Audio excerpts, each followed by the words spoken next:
Hey everyone, my name's Jason. Today we're doing something a little bit different. That's right. We're just casually building an empire today. No big deal. We'll have it done before 6, and then we can all go out for some burgers or something. It's gonna be fine. Oh, am I in war now? Am I in war? That's right, folks. Today's video is sponsored, and it's in collaboration with publishers 2K Games, developers Fire Access Games, and we're going to be playing some Sid Meier's Civilization VII today, which just dropped this week, actually. So if you're interested in checking the game out, please check the link in the description below, where you can learn some more about the game. Civilization VII allows you to lead your empire through distinct ages of human history.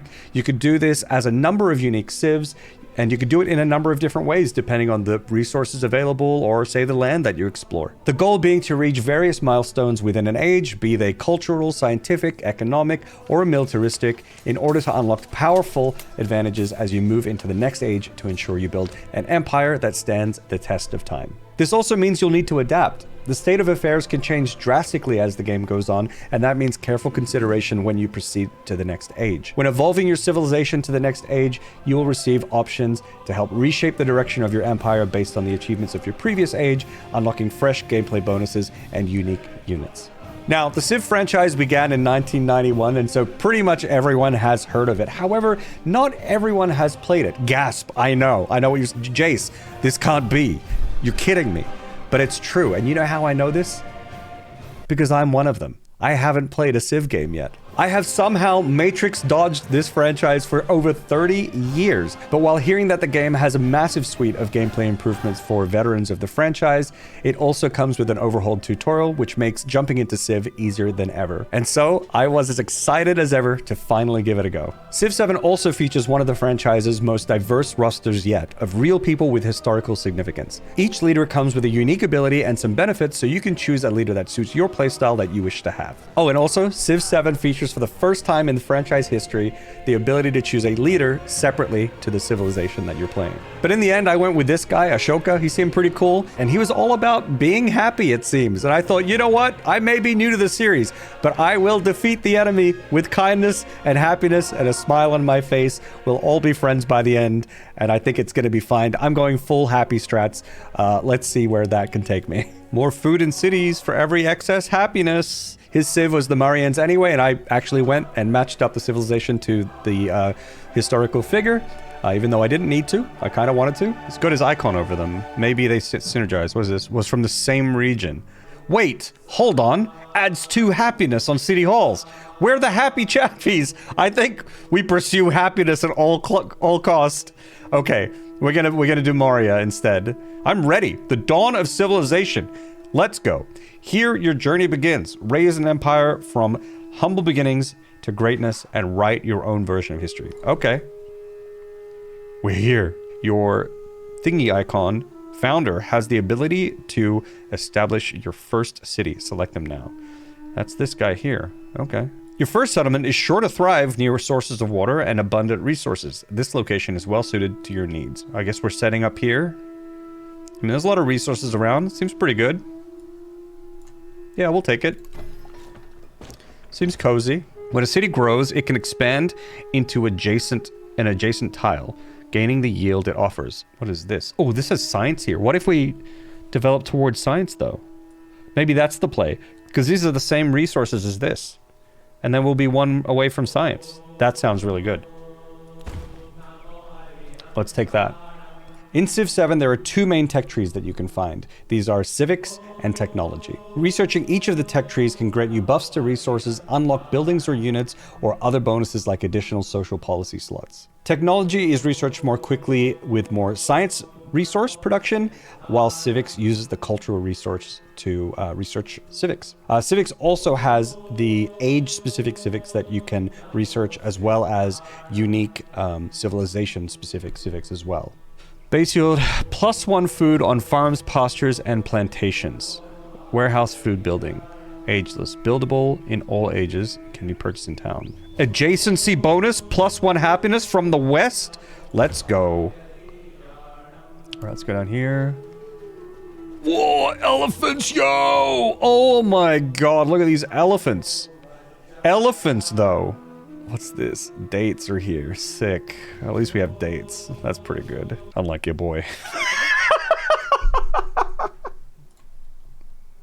Whoa! Oh yeah. All right. All right. We got sailing. We got sailing.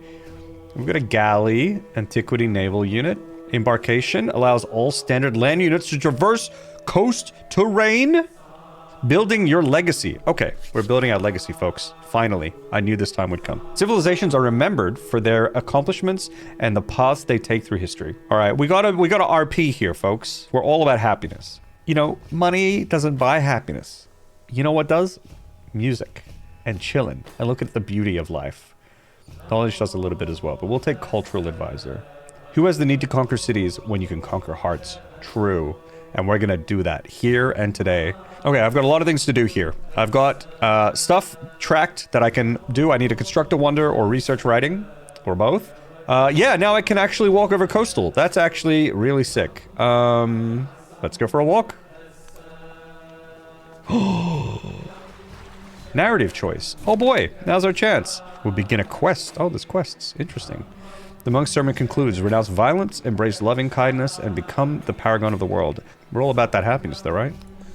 I feel like I'm torn between my RP here. In the first hours of the game, I lacked a clear direction as there was many ways I could tackle things and thus second-guessed myself a little, but hey, no leader is perfect. I realized that there was a unit I needed to create that could found a second town to help me expand. Civilian unit capable of founding new towns. Adds +2 happiness on city halls. But I was also distracted by building an altar as well, and also training 3 warriors for my narrative choice quest, and all of this had to be funneled through one city's production line. I was focusing too hard on these separate long-term goals without investing in the production resource that would help me achieve these goals quicker. So, instead, I prioritized the brickyard, which gives extra production, so that all of these developments would go faster, and I also did some research that would unlock the saw pit, which also adds production as well. But I also needed to balance this out with exploration. I felt like the other civs were certainly surpassing me at this point, and I needed information. And as I scouted around, before I knew it, I would encounter my first potential enemies. Okay, we can explore a little more maybe. Oh boy, hello. Hello, we have music and friendship. We're really happy. Uh-oh. Kind of want to keep an eye on them. I don't want to fight you. Pataliputra stands unguarded in these dangerous times, but not unnoticed. Oh, maybe they're coming from my settlement. Oh no. Maybe I should build warriors, actually. Especially now it's 3 turns. Oh, this looks... Look at all this production. Oh my god. Look at that. That took 5 turns off the monument. Holy cow. I could just buy this guy, actually. I should just make him, I think. Let's do it. Okay. We're gonna make that guy. We're gonna make that guy because I think I need another settlement. So definitely been a little inefficient with my turns and everything. But, you know, first time I've ever played the game. And we're learning. We're getting there. Oh boy. Is it on? I think it's on. I think it's on. You know what? Let's go. So my scout was surrounded by some bad guys. They snuck up on the other army first, and fearing for my safety, I had to respond. Okay, you know, looking at the replay, I think my response was a little harsh. It was a little excessive, not gonna lie, but it's okay. Look, I'm sure Ashoka's reformation as a man of peace will hold firm, you know? The smell of a single drop of blood will not cause his resolve to waver, right? Let's go! We did it! We did it! But at what cost? Oh my god. We broke our code. We didn't want to be violent. We're breaking the RP, folks. Oh no. Expand. Yes! Expand the reach of a civilization. Yes, with a new start. Yes! Hey, I know a good spot right here. What do you guys think? I think over here. I think this would be sick. I know that there are angry people in this area. Here they are. Who are they from? Oh, they're Arkham. Wait, maybe they don't have a lot here. I should destroy them. Oh, this is the Nagarika. Here it is. Okay, so like, let's just start heading here. Yeah, okay. We can investigate here. Clear up some of these tiles. Get them. Literally at war. Cannot believe it. This is exciting. Oh, they have like a pixel of health left. Do I just take that? Is that mine now? I'm now making these things, but I really need to make that wonder. It's only 17 right now. That's pretty good. It's pretty good production rate, I feel. And I could build here. Oh, yo, I could build anywhere. I have to get this done before anyone else does, so I think I'm going to focus on it now. So as I continue to play here, I think it's important to point out the map itself. It's gorgeously detailed. There are a variety of biomes and terrain types, all the different cultural designs of the towns, and we've had all sorts of diplomatic events with other historical leaders as well as the game has progressed. Oh, I can set up shop here. I was thinking if I move here, I'm closer to this iron, you know? Yeah. I think I might do it here instead. So I guess I won't be able to do it now, right? Yeah, okay, but next round I'll be able to do it. Expansion, your people have made a new home, providing you with your first town. Like a city, food from this settlement allows you to expand into nearby tiles. However, buildings and units in towns can only be purchased with gold. Oh, so you want to build up your town over time, and then you can turn it into a city for less money over time. I'm now, I've got 15 more turns for the Wonder. Hopefully we can get there. That would be sick. +1 gold for every surplus happiness. Yes! Yes! We're so happy that it prints money even. Wild. 9 more turns for the Wonder, by the way. I hope someone doesn't snipe me with their Wonder. Ugh, that's gonna be rough. 1 turn away from the Wonder. Does that mean we get it now or next turn? Oh. No enemy to oh boy! me. Oh boy! No enemy to follow me. Yes! Look at this. It's beautiful. I made this. I did. I made it. Oh my god, it's beautiful. Fantastic! I've made my first Wonder in Civilization. I noticed that Friedrich, who had been unfriendly and saying mean things about me this whole time, was starting to encroach on my territory. Wait, where are you guys going? You guys are going for my town. As he marched his armies closer to my new town, I denounced his presence as an act of war. His response? To officially declare war against me. With some of my new combat units and abilities, it was time to send Friedrich back to whatever hole he crawled out of. Ashoka may now be a man of loving kindness, but his hand was forced to once again draw upon his bloodlust to ensure the survival of his civilization. Happiness could come later, now it was time for war. So as Friedrich and I faced off on the battlefield, I swiftly flanked him with my troops, surrounded him, and forced him into a peace deal. Yes, dies scheint mir ein annehmbares Angebot zu sein. As an apology, he gifted me an entire town, meaning I acquired a 3rd settlement, allowing me to spend my first leader attribute point.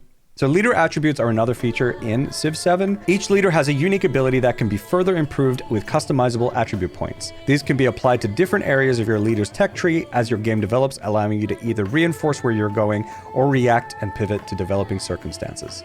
At this point of the game, there are a lot of things going on and to consider, but it isn't overwhelming. I can still take turns at my own pace, and I feel the game has gently introduced me to everything. The UI is clean and manageable, and I really feel immersed into what I'm trying to achieve strategically. And I mean, check out the time here. I've been playing for about 3 hours, and I had only intended to play for 2. This game has me hooked. Okay, we're here, day 2 with Civilization 7. I'm excited to dive back in again. I had a lot of fun playing last night, so let's do it. But before we get into it, I want to talk a little bit about multiplayer. For those of you who wish to test your strategic mettle against others, you can play multiplayer in Civilization 7.